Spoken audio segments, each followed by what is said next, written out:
Hey friends, this is Marilyn from tarotclarity.com, and I'm sorry about my long absence. There's been a lot going on in our lives. We just had our third grandbaby, or I had my third grandbaby born this past week, and we had the older sister at our house for 5 days. So needless to say, my life was not my own, and I missed a few days of doing just anything, including housework. Oh my gosh. But it was so worth it. Just so worth it. Just having my, grandbaby with me for 5 days, and then the little guy showing up, being healthy, God love him, and everything's great. We got to meet him and everything. So now life is getting back to normal a little bit. And I just this morning, it's uncanny how when you put something out to the universe, often you get the answer, right? And in fact, I even put a post up on my YouTube channel saying, give me an idea, right? So I put, this morning I put out there, I need ideas for videos. I have 291, or this is 292 videos out there. It's hard to consistently come up with ideas of what aspects of cards to show if I do comparison videos, or I can only buy so many new decks, and I've been on a moratorium. I haven't been in a position to really buy too many decks now. So I haven't been buying decks to show, compare new decks, right? So it's hard to come up with ideas. And I get this, I no sooner posted that on my page or my profile or whatever it's called, then I get a text, not a text, I get a email from YouTube telling me that somebody tagged me, so I was like, okay, that was nice of them to give me a mention. Who was it? And it was César from 54321Tarot, who he was doing a video channel, a video challenge by the person who originated was Nova Luna Tarot. So Nova Luna Tarot started this video challenge, and César from 54321Tarot did it, and then tagged me and asked me to do it as well. So it's like, wow, I put it out there, I received the answer. So I just love how the universe works sometimes. And I'll tell you what, it works like this almost all the time. And there's so much magic if you just pay attention. But at any rate, that's probably a video for another time, and it's off topic. It's not tarot. So the video challenge is name 5 tarot. Now I don't think it was anything more specific than name 5 tarot decks. Now I'm not going to necessarily post my 5 favorite decks, although that might happen. But I may post decks that I think are extremely important or very interesting to me, and that not necessarily that they're my favorite.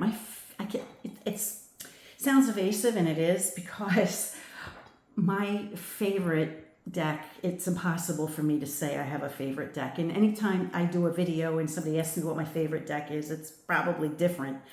And probably some consistency. I think the Metelli is right up there with my favorite decks.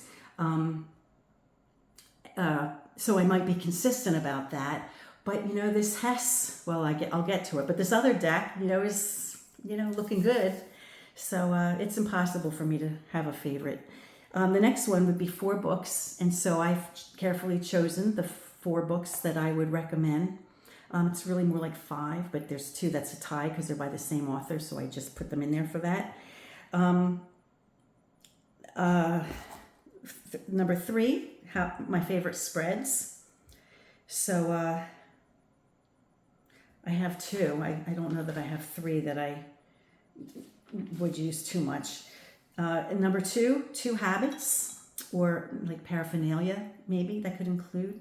I guess habits and rituals could be kind of seen as similar. So I'll have to come up with, while I'm doing the video, I'll have to think of what, which of the 2 peculiarities that I have would, be good answers. And then 1, a card, a tarot advice or a card to embody and why.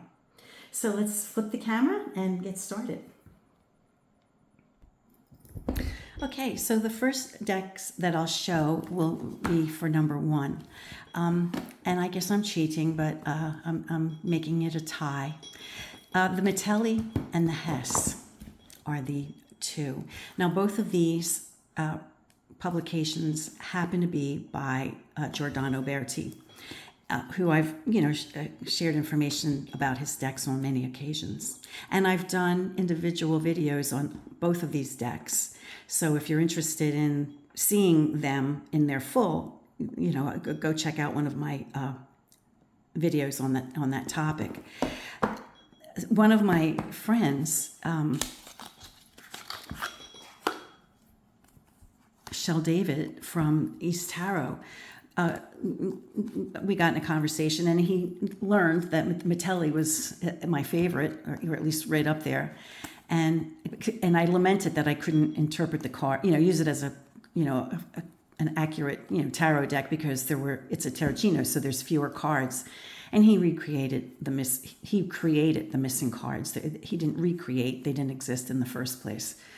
But he created the missing cards that I can use it, and I'm so incredibly grateful. So although the Metelli publication by Giordano Berti, is I'm showing because it's a beautiful rendition of a favorite deck. This is really the one that I use because it's a complete deck. So I want to give a shout out to Shel David from East Tarot for that beautiful deck. And then, recently, I got this Hess deck from 1750. It's I'm sorry about something banging over there. It's a Germanic deck. I did a few videos on it not too long ago. But I just love the way it looks. Soft, buttery. It's just a luscious deck. And the first reading I ever did with it, the results were amazing. The interpretation I received through using this deck was just uncanny. So I've had good vibes with this deck, and I think it's a beautiful deck. This one, as I mentioned, is also published by Giordano Berti. So that's 1, 2. We'll say that's 2. Another is I'm not necessarily doing them in my favorite order either. I'm just, doing them. The Jacques Vieilleville, and I have multiple copies of the Jacques Vieilleville Tarot, but I'm chosen to show it using Artisan Tarot's publication, because it's sometimes complicated to see the images, and sometimes when you're doing photographs or video, it's just easier to use this deck, because I think they made decisions. I mean, everybody has to make decisions, and I think they made decisions that didn't take anything away from the original deck. It's not a facsimile by any stretch of the imagination, but it's a real nice representation of how the deck might ideally have been, even by containing the idiosyncrasies. They didn't make corrections or changes.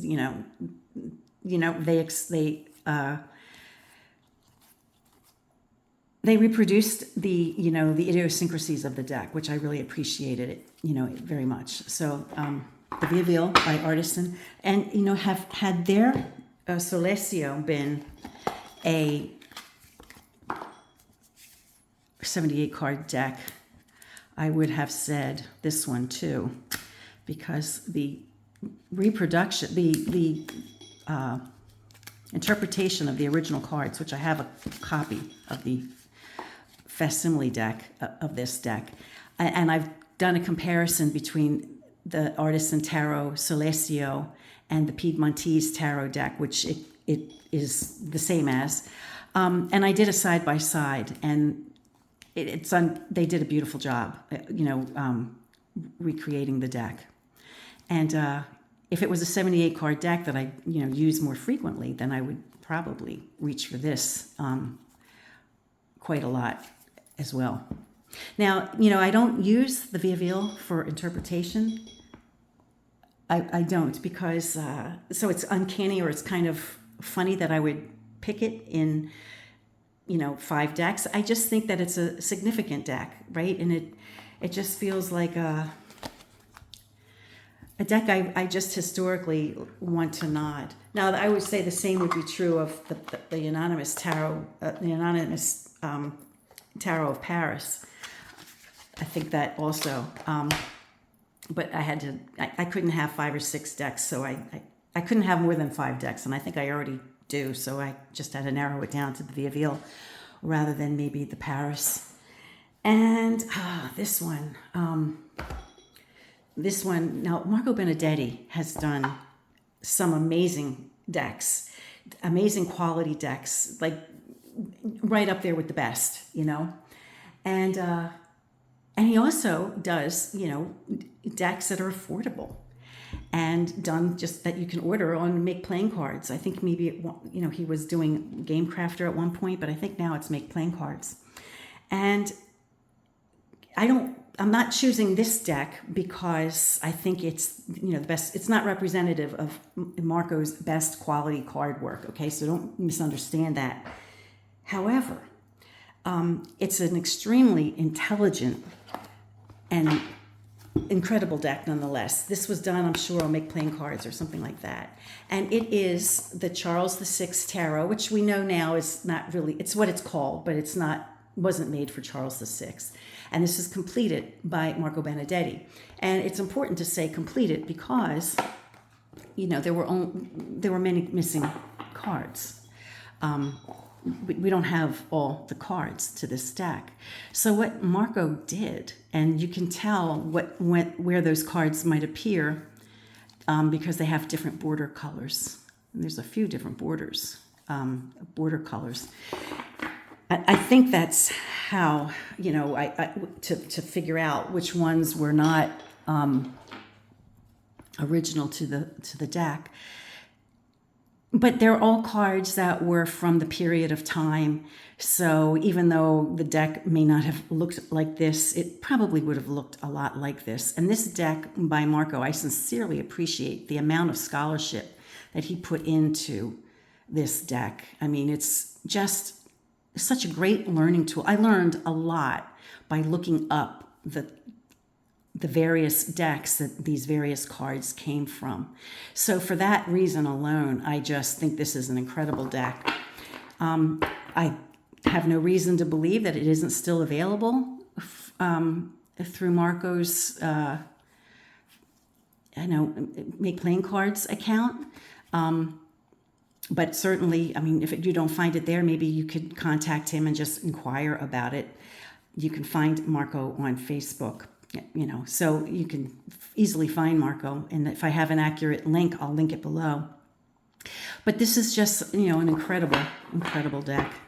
I just learned. And when I posted this video going back a while, Marco was gracious enough to respond and tell me everything I needed to know about this deck, really, because there is no information provided, So, when I opened the deck for the first time and I was going through it, I was just saying things as it occurred to me, not necessarily that it was all truth or whatever. But Marco responded and touched all the points, and because he was gracious enough to send me a really detailed information, I cut and paste his letter to me and just put it in the descriptive area of this video so that if you read it, you'll see everything that I might not have, well, I definitely didn't catch or didn't know because I didn't have information on the deck. So most certainly this is a wonderful deck for those reasons. And then a sentimental favorite.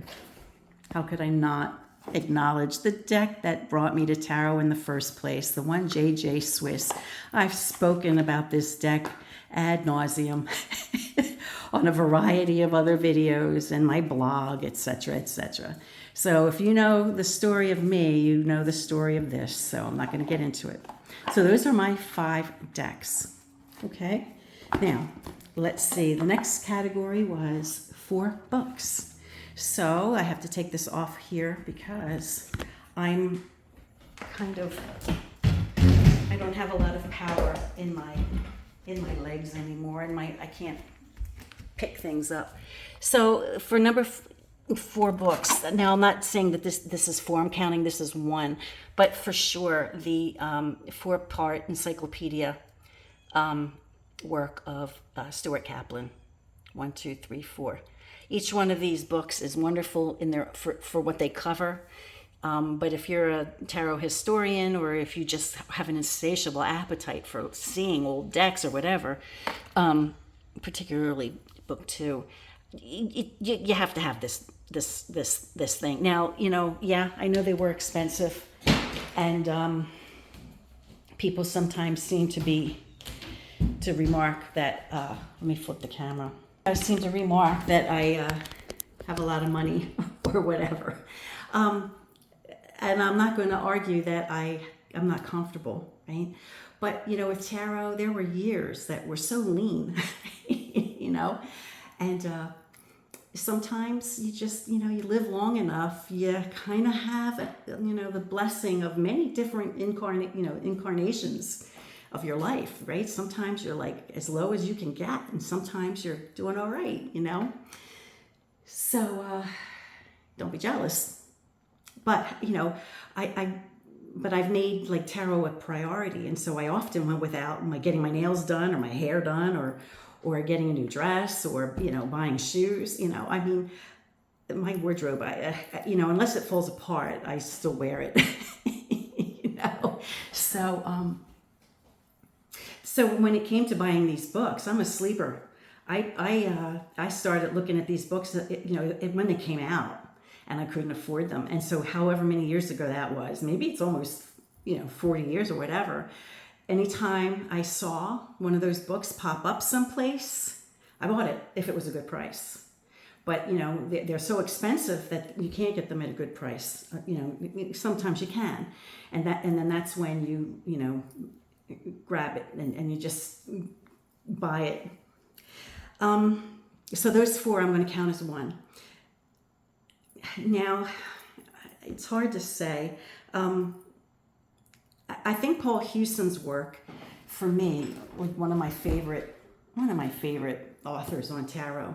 So either of these 2 books, if you can only afford one or read one, just whatever floats your boat about either one of these. I think either one of these would be a great choice for learning. The early story of tarot. It won't teach you how to read tarot cards, nothing like that, but it will give you insight into where these cards came from. So that's 1, 2. I thought this book was pretty interesting, A Cultural History of Tarot, written by Helen Farley. I think there are people who take umbrage by this, but I thought it was a very interesting read. And so I recommend it, right? I'll point it out to people. And then how could I not give a nod to Gertrude Moakley, who really brought a lot of insights and truth about the cards. Now, I don't have the cover jacket, I just have the book, but I know it's been out of print for a very long time, and it's a very special book. I got it, a library book. I think a library book that somebody was selling, on maybe eBay or something like that. At any rate, it was written in 1966, and if you're interested in seeing the light bulb going off, for a person who kind of figured out closer than anyone up until that point what tarot was and where it came from. It's an exciting, and she should be so famous that I don't even have to point her out, but she's not. But at any rate, this is a fascinating read. And I'm grateful to have this book. Again, it's another book that's out of reach for many people. It's out of print, and so to get a copy of it is really, really, really hard, and it's very expensive to get a copy. But if you're a sleeper like I am, and you just haunt the pages until it pops up at a good price that you're willing to pay, or if things are a little flush when it comes up and you can do it, why not? I think they're great books. Okay. The next thing is 3 spreads. Well, I only have 2 that I really like to do, and I'll share them with you. I guess I'm cheating because I'm supposed to do 3. Well, maybe I'll pause after I talk about the 2, and I'll come up with a 3rd. So I'm going to have to flip the camera to do that. Okay, for this one, I did come up with a 3rd preference, so I will have 3. This category is 3 spreads, and it's not necessarily because they're my favorite. Well, one of them is my favorite spread, but this one is not necessarily my favorite spread, but I think it's a great spread to have in your vocabulary, particularly if you're learning TDM, and if you're new to tarot in general, but especially if you're maybe new to a Tarot of Marseille style decks. Now, I'm using a Artisan Tarot Silecio, which I mentioned in one of the 5 decks category, but I'm using it because it's got 22 cards. However, any 22 cards from any Tarot of Marseille style deck, in general, it will work, whether it's an old Italian in that style or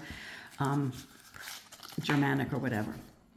So it's a good spread to have in your vocabulary. So it utilizes the 22 cards of the higher order or the trump order. So I didn't shuffle or anything. They're not going to be mixed up, but I'll just do a quick 3-card shuffle here. All right. Essentially, this spread, which I think is an excellent spread to have in your collection of spreads. First category on the far left, what is the pros of a situation? So, for example, this spread, I should preface it to say that it's really good in a decision-making process, like what happens if I do A or B kind of thing, right? Or what happens if I do A instead of B, that kind of thing. So this is the pro category. The second card on the far right is the cons. What works against you in this situation? So what is, what can you take advantage of? What opportunity is there? What should you pay attention to for the good? And then here, what do I need to pay attention to because it could be a thorn in my side, right? Number 3 is what to focus on, how to get there, how to get what you want or need in that situation or what you think is the best possible outcome. The 4th card addresses the likely outcome, and that falls here. Now, there's a 5th card in the Tirage en Croix, and it can be achieved in a number of ways, either to count up the numeric value of all the cards, subtract 22 from that so that you can get all cards from 0 to 21, and that's how you could come up with the quintessential card, which is the essence of the read, or some people just take the next card and put it there, and whatever the random next card is the card that they accept is the quintessential message. Now, the way I do it, it would be I would take 21 and 4 is 25, and 10, it would be 35, and then 7 would be 42, and then I would subtract 22 from 42 and get 20, and so the quintessential card would be the Judgment card. So then I would pick number 20. Of course, it'll be the last card in the spread, right? And then that would be it. And then that would be the quintessential or the essence.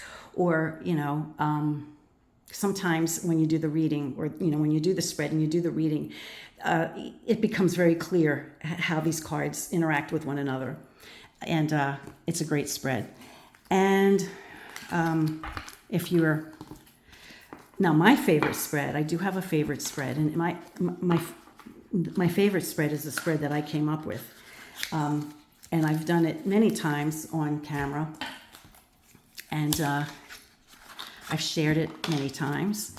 and I'll share it again. I think it's a great spread. It's one that if somebody asks me to read their cards and they don't give me, they say, you pick, I'll do this spread. This is the spread I'll do, unless, they don't have, the money to pay for it. And I undercharge, I sincerely undercharge for my,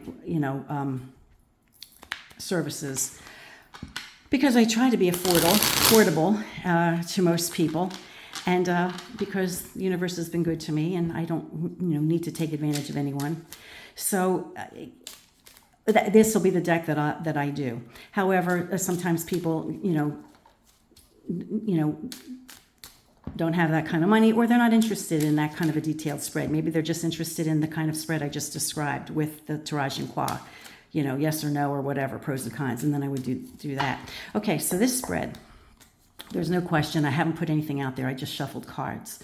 This spread, you put down 3 cards, which so far is pretty standard stuff, as is another row.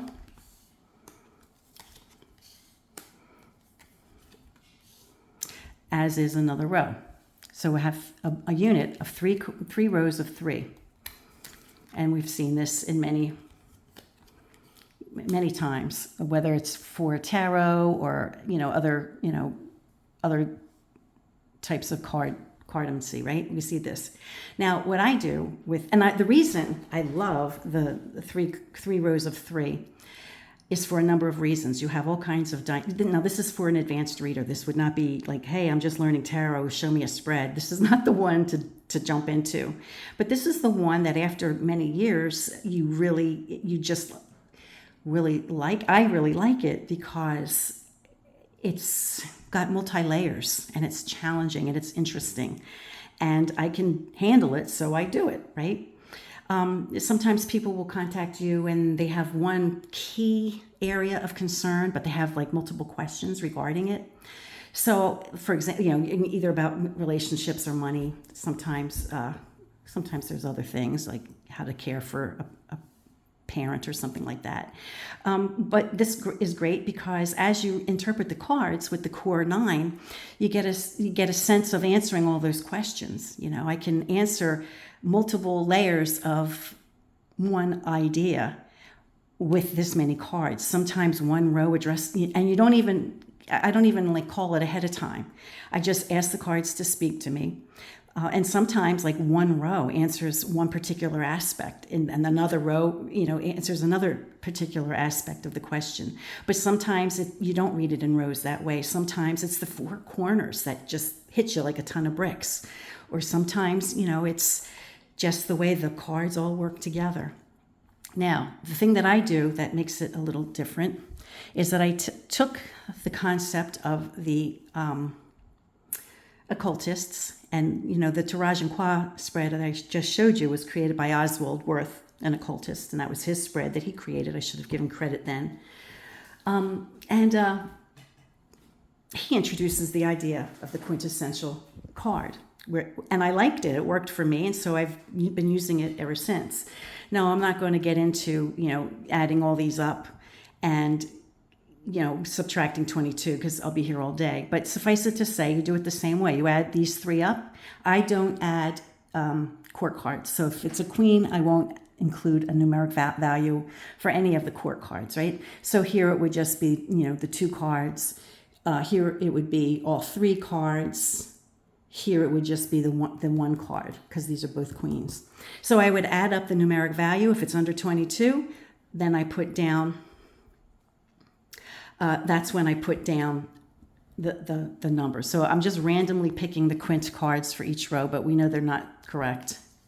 And then I add these up, okay? And then I minus 22, and then I derive a final card, which would not be this card. Okay, so then I get these additional 4 cards.